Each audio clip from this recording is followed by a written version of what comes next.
Good morning students. Online video classes series में आज हम बात करेंगे विलायकन ऊर्जा की। देखिए क्या होती है विलायकन ऊर्जा। Solvation energy. अब देखिए जो भी अपने आयनिक ठोस होते हैं वो ध्रुवीय विलायकों में विलयशील होते हैं, क्योंकि अपन को पता है लाइक डिजॉल्व लाइक्स। क्लियर। तो आयनिक जो यौगिक होंगे वो ध्रुवीय विलायकों में विलयशील होंगे। किसी भी आयनिक यौगिक की विलयता उस ध्रुवीय विलायक के डाई इलेक्ट्रिक कांस्टेंट पे निर्भर करती है। देखिए डाई इलेक्ट्रिक स्थिरांक पे निर्भर करेगी।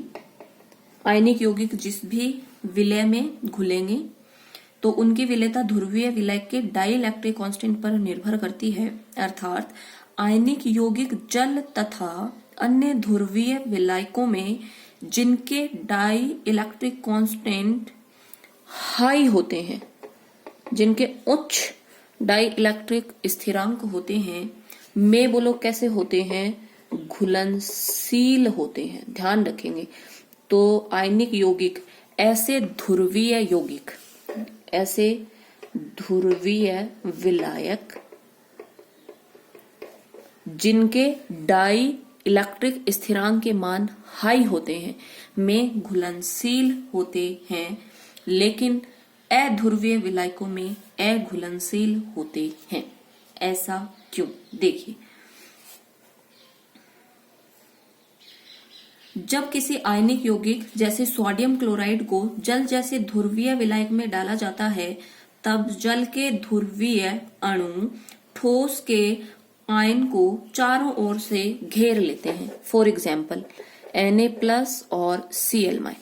और ये अपना है आयनिक ठोस और इसको ध्रुवीय विलायक में डाल दिया मैंने। ठीक है। और ये ध्रुवीय विलायक है HOH वाटर। क्लियर। तो ध्रुवीय विलायक इसलिए है क्योंकि H+ और OH बोलो क्या है, माइनस। तो आपने जब इसको इसमें डाला तो देखिए, तो जब किसी भी आयनिक यौगिक को ध्रुवीय विलायक जैसे वाटर में डाला जाता है तब जल के ध्रुवीय अणु ठोस आयन के चारों ओर से घेर लेते हैं तथा विलायक का उच्च डाई इलेक्ट्रिक स्थिरांक आयनिक यौगिक के आयनों के मध्य आकर्षण बल को कम कर देता है। अब देखिए ये वाटर लिया अपन ने, NaCl को आप जैसे ही डालोगे ये जो वाटर है इसका डाई इलेक्ट्रिक स्थिरांक बोलो कैसा होता है, स्थिरांक बोलो कैसा होता है, उच्च। क्लियर। तो जैसे ही आप NaCl को डालोगे इसके चारों ओर कौन आ जाएंगे, वाटर मॉलिक्यूल, ध्रुवीय विलायक। और अब ये वाटर मॉलिक्यूल जिनका डाइलेक्ट्रिक स्थिरांक उच्च है, आयनों के मध्य जो स्थिर वैद्युत आकर्षण बल होगा उसको क्या करेंगे, कम करना स्टार्ट कर देंगे। कम करेंगे इसका मतलब धीरे धीरे इन दोनों आयनों को बोलो क्या कर देंगे, पृथक कर देंगे। क्लियर।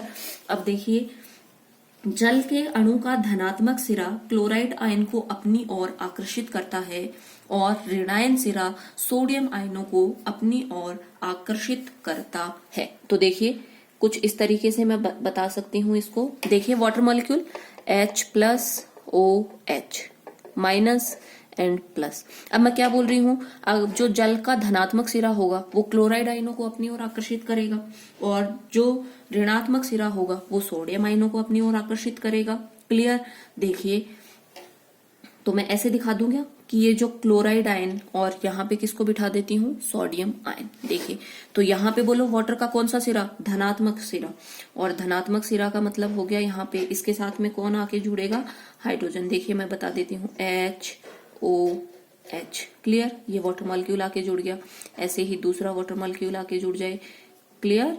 देखिए इस क्लोराइड आयन के चारों तरफ से घेर लेंगे HOH और ऐसे ही देखना HOH।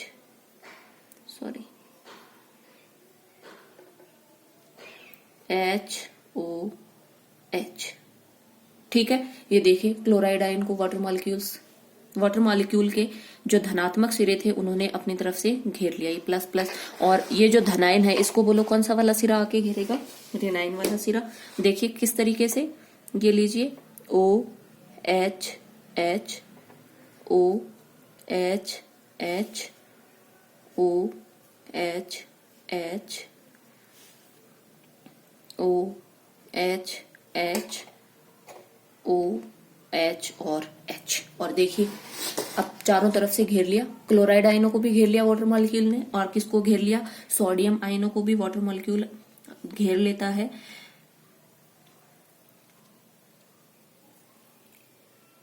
और सोडियम और जो क्लोराइड आयन है ये जल के द्वारा घुल जाते हैं, अतः जल के अणुओं के द्वारा, अब सुनिए, जल के अणुओं के द्वारा किसी आयन को इस प्रकार घेर लेने की प्रक्रिया को क्या कहा जाता है, जल योजन।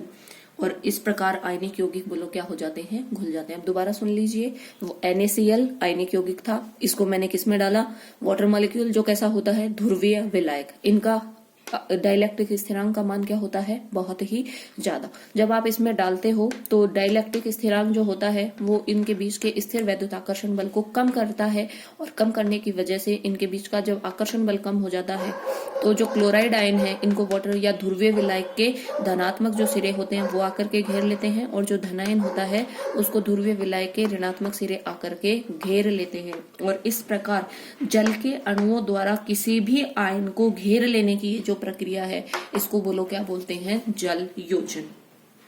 ठीक है, जब सभी आयन जल के अणुओं द्वारा चारों ओर से आकर्षित हो जाते हैं तो आयनों के चारों ओर एक गोलाकार क्षेत्र निर्मित हो गया। आप देख रहे हैं गोलाकार क्षेत्र निर्मित हुआ जिसे मुख्य जल योजन क्षेत्र कहा जाता है। ठीक है, इस प्रकार से निर्मित मुख्य जल योजन क्षेत्र की बाहरी सीमा पर उपस्थित, अब ये जो मेरा बना, जो भी ये गोलाकार रीजन जो होता है, देखिए ये गोलाकार रीजन बन गया, इसको अपन बोलो क्या बोलते हैं, इसको अपन बोलते हैं मुख्य जल योजन क्षेत्र। अब इस प्रकार से निर्मित ये मुख्य जल योजन क्षेत्र की बाहरी सीमा पर उपस्थित जल के आयनों के साथ जल के दूसरे अणु आकर्षण बल से बंधित हो जाएंगे। अब देखिए ये तो अपना हो गया मुख्य जल योजन क्षेत्र, इसके चारों ओर उपस्थित जल के अन्य जो अणु जैसे यहाँ पे आके यहां से बैठ जाएंगे, आकर्षण बल के द्वारा बंधित हो जाएंगे, तो यहाँ पे जो बनेगा, जो एक और स्फीयर बनेगा उसको अपन क्या बोलेंगे, सेकेंडरी हाइड्रेशन स्फीयर। और इस प्रकार हाइड्रोजन बंध के कारण आयन के चारों ओर जल के अणु सतहों के रूप में बोलो क्या हो जाएंगे, व्यवस्थित। क्लियर।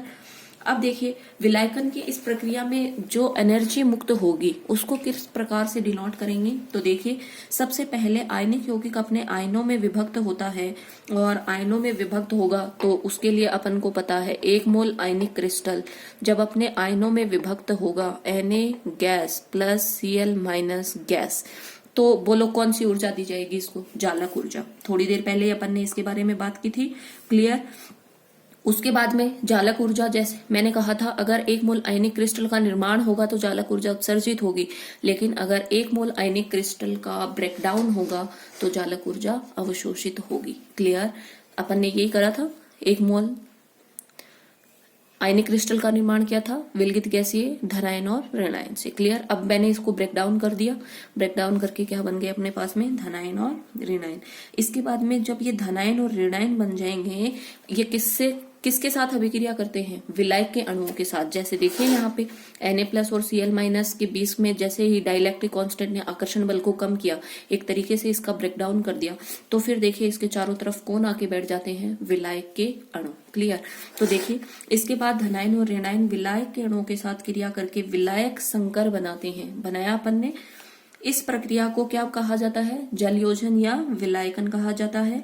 और इस प्रक्रिया में उत्पन्न जो ऊर्जा होती है उसी को अपन क्या बोलते हैं, जल योजन ऊर्जा। क्लियर। ध्यान रखेंगे। तो देखिए मैं ऐसे बोल दूं क्या कि ये जो मेरा धनायन था Na+, जब ये जल के साथ में अभिक्रिया करता है तो यहाँ पे Na+ और कैसा बन जाता है, एक्वस। ये गैसियस स्टेट में था। क्लियर। यहाँ पे देखिए NaS वाटर के साथ अभिक्रिया करी, कैसा बन गया, एक्वस। तो जो ऊर्जा निकलेगी उसको बोलो क्या बोलेंगे, विलायकन ऊर्जा। क्लियर। या जल योजन ऊर्जा। और ऐसे ही बोलो कौन, Cl माइनस, गैसियस स्टेट में है, जल के अणु आके इसके साथ जुड़ेंगे तो Cl माइनस और क्या बना देंगे, aqueous, और साथ में बोलो क्या निकलेगी, विलायकन ऊर्जा। क्लियर। अतः कहा जाता है कि विलायकन ऊर्जा वह ऊर्जा है जो एक मोल गैसीय आयनों को विलायक में घोलने पर उत्पन्न होती है। क्लियर। तो ध्यान में रखेंगे, एक मोल गैसीय आयन को विलायक में घोलने पर उत्पन्न ऊर्जा क्या कहलाती है, विलायकन ऊर्जा। अब कोई यौगिक है वो जल में घुलेगा या नहीं घुलेगा, ये दो बातों पे डिपेंड करता है। देखिए, अगर लैटिस ऊर्जा, अपन को पता है, अपन पहले इन आयनों का ब्रेकडाउन होना चाहिए, और ब्रेकडाउन के लिए कौन सी वाली ऊर्जा चाहिए, जालक ऊर्जा। तो अगर इस जालक ऊर्जा का मान विलायकन ऊर्जा के मान से ज्यादा है तो घुलेगा नहीं। क्लियर। और यदि इस जालक ऊर्जा का मान विलायकन ऊर्जा के मान से कम है तो सॉल्युबल होगा। क्लियर। तो ध्यान में रखेंगे, कोई भी लवण या बोलूं मैं कोई भी यौगिक वो जल में घुलनशील होगा या नहीं होगा, ये डिपेंड करेगा जालक ऊर्जा पे। अगर जालक ऊर्जा का मान जलयोजन ऊर्जा या विलायकन ऊर्जा से ज्यादा हुआ तो जल में नहीं घुलेगा, लेकिन अगर इसका मान कम होगा तो ये जल में बोलो क्या होगा, विलयशील। क्लियर। इस बात को आप लोग ध्यान में रखेंगे। अब देखिए, थैंक यू।